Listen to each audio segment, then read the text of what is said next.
क्या अमेरिका के अंदर कोई बड़ा तख्ता पलट चल रहा है या फिर राष्ट्रपति डोनाल्ड ट्रंप अपनी ही सेना से डर गए हैं?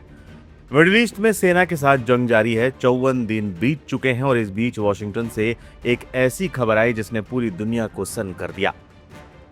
ट्रंप सरकार ने अचानक अपनी नौसेना के सबसे बड़े नागरिक अधिकारी नेवी सेक्रेटरी जॉन फेलन को पद से हटा दिया है। कोई स्पष्टीकरण नहीं, कोई वजह नहीं, बस एक आदेश, तुरंत ऑफिस छोड़े। एक तरफ ट्रंप बार बार दावा कर रहे हैं कि अमेरिकी सेना ने ईरान की कमर तोड़ दी है, सीज फायर की बातें हो रही हैं, लेकिन दूसरी तरफ पेंटागन के अंदर जो हो रहा है वो कुछ और ही कहानी बयां कर रहा है। अगर जंग जीती जा रही है तो फिर अपने जनरलों और सचिवों को क्यों बदला जा रहा है? जॉन फेलन अकेले नहीं है। इस महीने की शुरुआत में army chief general Randy George को भी बाहर का रास्ता दिखाया गया था। सत्ता में आने के बाद ट्रंप ने जैसे क्लीन स्वीप अभियान चला रखा है। General Charles CQ. Brown joint chief of staff के अध्यक्ष फरवरी 2025 में हटाए गए। कोस्ट गार्ड और नौसेना प्रमुख इन्हें भी बदला गया। एयरफोर्स वाइस चीफ और नाटो एडमिरल बिना वजह हटाए गए। शीर्ष सैन्य वकील उन्हें भी नहीं बख्शा गया। हैरानी की बात यह है कि वायुसेना और सदन कमांड के प्रमुखों ने अपना कार्यकाल पूरा होने से पहले ही अचानक रिटायरमेंट ले लिया। क्या यह स्वैच्छिक है या उन पर दबाव डाला गया? रक्षा मंत्री पीट हेग्सेथ का कहना है कि राष्ट्रपति सिर्फ अपने पसंद के लीडर चुन रहे हैं, लेकिन जानकारों का मानना है कि ट्रंप सेना के भीतर से हर उस आवाज को खत्म कर देना चाहते हैं जो उनके खिलाफ जा सकती है। पेंटागन ने आदेश दिया है कि 4 स्टार जनरलों की संख्या में 20% और फुल फ्लैग अधिकारियों में 10% की कटौती की जाए। डेमोक्रेटिक सांसदों का आरोप है कि ट्रंप सेना का राजनीतिकरण कर रहे हैं और उसे अपनी निजी फोर्स की तरह इस्तेमाल करना चाहते हैं। जॉन फेलन की जगह अब हांग काओ को अंतरिम जिम्मेदारी दी गई है। सवाल अब भी वही है, क्या बीच युद्ध में सेना के टॉप कमांडरों का बदलना अमेरिका को भारी पड़ेगा? क्या ये नियुक्तियां वफादारी के आधार पर हो रही हैं या फिर योग्यता के? पेंटागन की खामोशी और ट्रंप के ताबड़तोड़ फैसलों ने अमेरिका को एक अनिश्चितता के मोड़ पर खड़ा कर दिया है।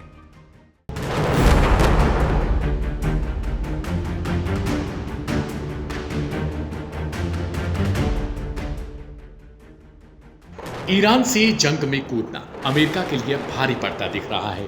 शुरुआत में डोनाल्ड ट्रंप को लगा था कि यह जंग जल्दी खत्म हो जाएगी, खाड़ी देश साथ देंगे और ईरान पर दबाव बनाकर उसे झुका लिया जाएगा। लेकिन 7 हफ्ते बाद तस्वीर बिल्कुल उलट चुकी है। जंग खत्म होने का नाम नहीं ले रही और जो देश शुरुआत से अमेरिका के साथ खड़े थे अब वही धीरे धीरे दूरी बनाने लगे। हालात ये हैं कि अब अमेरिकी राष्ट्रपति को हर दिन नया झटका लग रहा है। सबसे बड़ा संकेत संयुक्त अरब अमीरात से आया, वही यूएई जो इस जंग के शुरुआती दौर में अमेरिका के साथ खुलकर खड़ा दिखाई दिया। अब वहां से ही अमेरिकी मिलिट्री बेस हटाने की मांग उठने लगी। यूएई के बड़े राजनीतिक विश्लेषक अब्दुल खालिक अब्दुल्ला ने साफ कहा है कि अब देश को अपनी सुरक्षा के लिए अमेरिका की जरूरत नहीं है। ईरानी हमलों के दौरान यूएई ने खुद को संभाल लिया, जबकि अमेरिका उसकी रक्षा करने में पूरी तरीके से सफल नहीं हो पाया। ऐसे में अब अमेरिकी बेस अब वहां सुरक्षा नहीं बल्कि बोझ बनते जा रहे हैं। यही वजह है कि अब वहां से ये सवाल उठने लगे कि आखिर इन बेस को रखा ही क्यों जाए। दरअसल इस युद्ध में यूएई को भारी नुकसान झेलना पड़ा। ईरानी मिसाइलों ने दुबई और अबू धाबी जैसे हाई प्रोफाइल शहरों को निशाना बनाया, वर्ल्ड क्लास इंफ्रास्ट्रक्चर को नुकसान पहुंचा और सबसे बड़ी बात, जिस अमेरिका पर भरोसा था वही उस वक्त ढाल नहीं बन पाया। यही वजह है कि अब भरोसा डगमगा चुका है और यूएई अब अपने हितों को नए नजरिए से देखने लगा है। दुबई एयरपोर्ट पर तो रोज उड़ानें रोकी जा रही थीं। उधर सऊदी में एडमिनिस्ट्रेटिव लेवल पर भी लोग अब दबी आवाज में तंज कसते हुए कह रहे हैं कि अमेरिका खुद की सुरक्षा ठीक से नहीं कर पा रहा तो वह दूसरों की रक्षा कैसे करेगा। यह बयान सिर्फ एक प्रतिक्रिया के तौर पर नहीं बल्कि पूरे क्षेत्र के बदलते मूड के तौर पर संकेत है। दरअसल सऊदी अरब भी इस जंग में सुरक्षित नहीं बच पाया। उसके सैन्य ठिकानों पर भी ईरानी मिसाइलें गिरी, ऑयल रिफाइनरीज पर हमले हुए और ऊपर से हॉर्मुज़ स्ट्रेट को प्रभावित होने से उसकी अर्थव्यवस्था को भी बड़ा झटका लगा। तेल सप्लाई बाधित हुई और नुकसान बढ़ता गया। ऐसे में अब सऊदी भी सोचने पर मजबूर हो चुका है कि क्या अमेरिका पर भरोसा करना सही फैसला होगा। यानी साफ है कि जिस जंग को अमेरिका अपनी ताकत दिखाने के लिए लड़ रहा था वही अब उसकी कमजोरी उजागर करने लगी। खाड़ी देश जो कभी उसकी सबसे बड़ी ताकत माने जाते थे अब सवाल पूछने लगे, भरोसा टूटने लगा, समीकरण बदलने लगे और अमेरिका की पकड़ इस पूरे इलाके में ढीली पड़ती नजर आ रही है। सबसे बड़ा सवाल अब यही है, क्या यह सिर्फ अस्थायी नाराजगी है या फिर मिडिल ईस्ट में अमेरिका की पकड़ सच में कमजोर पड़ चुकी है? क्योंकि अगर खाड़ी देश से दूरी बनाने लगे तो यह जंग सिर्फ ईरान बनाम अमेरिका की नहीं रहेगी बल्कि अमेरिका के पूरे प्रभाव की एक परीक्षा भी बन जाएगी।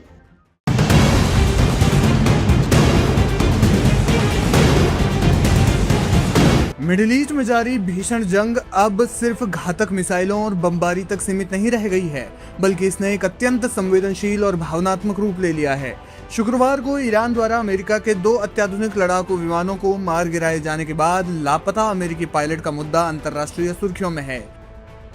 इस घटना ने तब और ज्यादा तूल पकड़ लिया जब लापता पायलट की मां की सोशल मीडिया पोस्ट पर ईरान ने बेहद तीखा और कूटनीतिक पलटवार किया। लापता पायलट की मां ने एक पोस्ट साझा करते हुए ईरान की सरकार और वहां के लोगों से अपने बेटे की सुरक्षा की गुहार लगाई थी।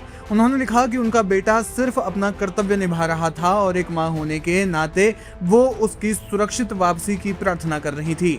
इस भावुक अपील के जवाब में इस्लामाबाद स्थित ईरानी दूतावास ने आधिकारिक बयान जारी करते हुए कहा कि उस पायलट के लिए सबसे बड़ा खतरा अमेरिका के राष्ट्रपति डोनाल्ड ट्रंप हैं। ईरान ने तंज कसते हुए कहा, यकीन मानिए आपके बेटे ईरान की हिरासत में रहने से कहीं ज्यादा डोनाल्ड ट्रंप के साथ खतरे में हैं। दुआ कीजिए कि उन्हें अमेरिकी बचाव दल द्वारा खोजे जाने के बजाय ईरान में ही कैद रखा जाए। एक मुसलमान और सभ्य ईरानी होने के नाते हम जानते हैं कि हिरासत में बंद लोगों के साथ गरिमा और सम्मान से कैसे पेश आना चाहिए। ईरान का यह बयान स्पष्ट रूप से एक साइकोलॉजिकल वॉरफेयर का हिस्सा माना जा रहा है, जिसका उद्देश्य अमेरिकी जनता के भीतर युद्ध के खिलाफ असंतोष पैदा करना और ट्रंप प्रशासन पर दबाव बनाना है।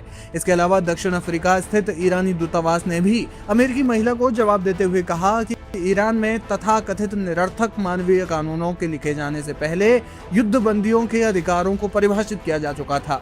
हम युद्धबंदियों के साथ अपने बर्बर सहयोगियों ज़ायनिस्टों जैसा व्यवहार नहीं करते। हमारी एक ईरानी सभ्यता है, हम अमेरिका की तरह पाषाण युग में नहीं जीते।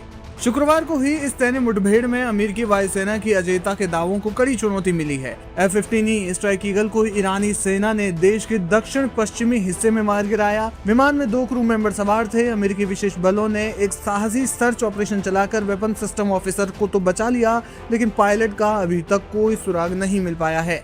फारस की खाड़ी के पास ईरानी एयर डिफेंस ने A-10 थंडरबोल्ट को निशाना बनाया। हालांकि इसका पायलट विमान को कुवैती हवाई क्षेत्र तक ले जाने में सफल रहा और सुरक्षित इजेक्ट कर गया। लापता पायलट की तलाश में जुटे अमेरिकी ब्लैक हॉक हेलीकॉप्टरों को भारी प्रतिरोध का सामना करना पड़ रहा है। ईरानी सेना ने स्थानीय निवासियों के लिए एक अलर्ट जारी किया है और पायलटों को पकड़ने या फिर उसकी जानकारी देने वाले को बड़े इनाम की घोषणा की है। ईरान के स्थानीय गवर्नर ने भी बयान जारी कर कहा है कि अमेरिकी सैनिक को पकड़ने वाले नागरिक को राष्ट्रीय नायक माना जाएगा। वॉशिंगटन में इस घटना ने राजनीतिक भूचाल ला दिया है। विपक्षी दल पायलट की सुरक्षा को लेकर राष्ट्रपति ट्रंप को घेर रहे हैं। हालांकि व्हाइट हाउस ने स्पष्ट कह दिया है कि ईरान की इन धमकियों और विमानों के नुकसान के बावजूद सैन्य अभियान नहीं थमेगा। फिलहाल अमेरिकी पायलट को लेकर आगे कौन सी जानकारी सामने आती है, ये देखना बेहद दिलचस्प होगा और ऐसी ही तमाम जानकारियां लाइव हिंदुस्तान आप तक पहुंचाता रहेगा।